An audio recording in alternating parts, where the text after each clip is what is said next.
매일의 시사를 원컷으로 원컷 시사. 윤석열 대통령의 형사재판이 오늘 2월 20일 서울중앙지방법원에서 시작됩니다. 이번 재판은 윤 대통령이 지난해 12월 선포한 비상계엄과 관련된 내란 혐의에 대한 첫 공판인데요. 검찰 측은 비상계엄이 사실상 정적 제거를 위한 수단이었다며 강하게 주장할 것으로 보입니다.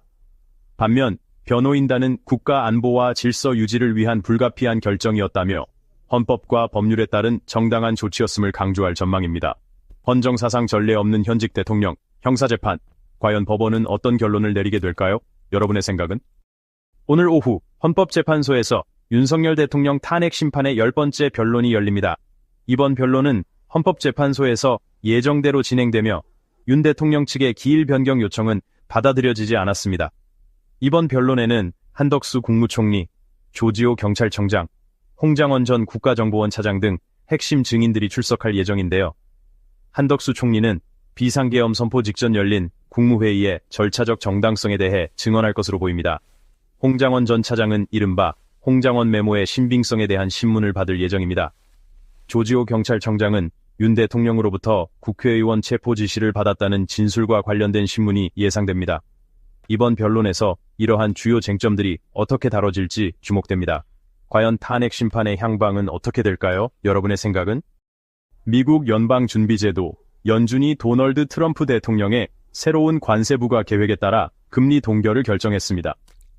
이번 결정은 트럼프 대통령의 관세 정책이 미국 경제에 미치는 영향을 고려한 것으로 연준은 인플레이션 상승 가능성에 대비해 금리 동결을 선택했습니다.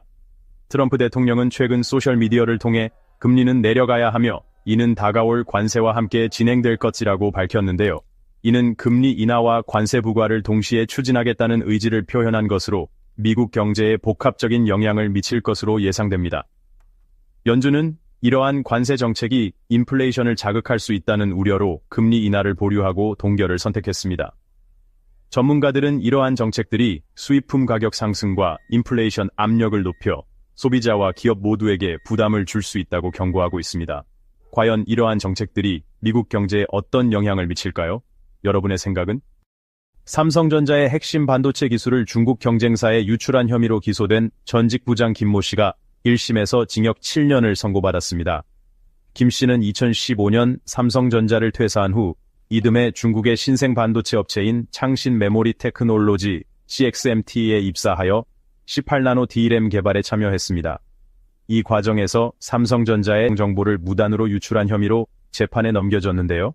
서울중앙지방법원 형사합의 25부는 김 씨에게 징역 7년과 벌금 2억 원을 선고하며 대한민국 산업 경쟁력에 큰 악영향을 줄 수 있는 중대범죄라고 판시했습니다.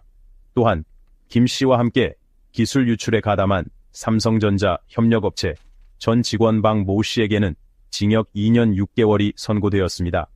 이번 판결은 단일 기술 유출 사건에 대한 1심 판결 중 역대 최대 형량으로 기술 유출 범죄에 대한 경각심을 높이는 계기가 될 것으로 보입니다. 여러분의 생각은? 2025년 2월 한국은행이 발표한 소비자 심리지수 CCSI가 95.2점을 기록하며 전월 대비 4점 상승했습니다.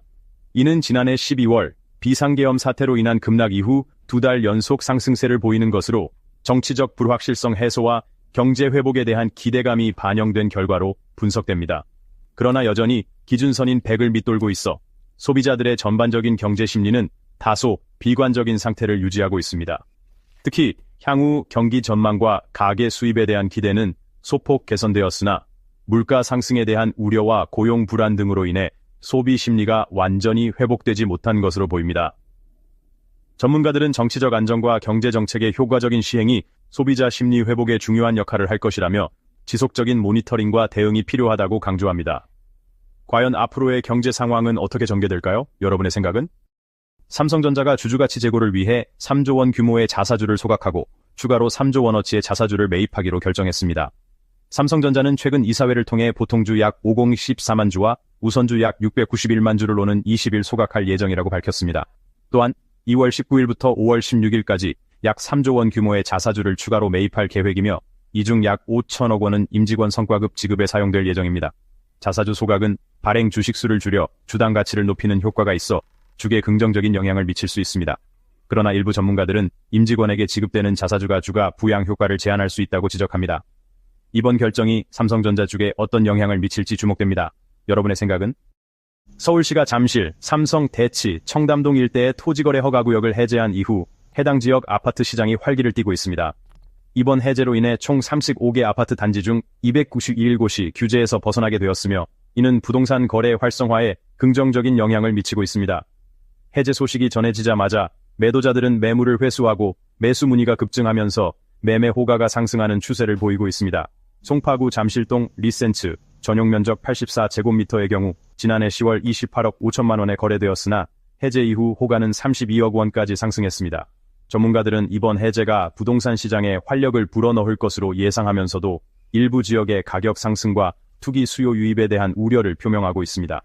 서울시는 부동산 시장 동향을 지속적으로 모니터링하며 과열 조짐이 보일 경우 즉각적인 대응을 예고했습니다. 과연 이번 조치가 강남권 부동산 시장에 어떤 변화를 가져올지 동향이 주목됩니다. 여러분의 생각은? 더불어민주당 이재명 대표의 공직선거법 위반 사건 항소심이 막바지에 이르고 있습니다.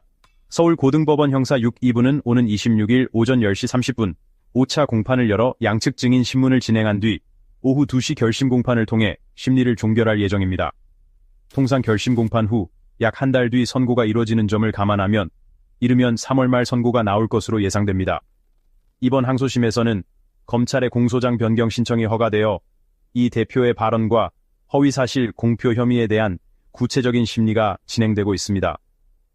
1심에서는 이 대표에게 징역 1년에 집행유예 2년이 선고되었으며 형이 확정될 경우 국회의원직 상실과 향후 10년간 피선거권 제한 등의 영향이 있습니다.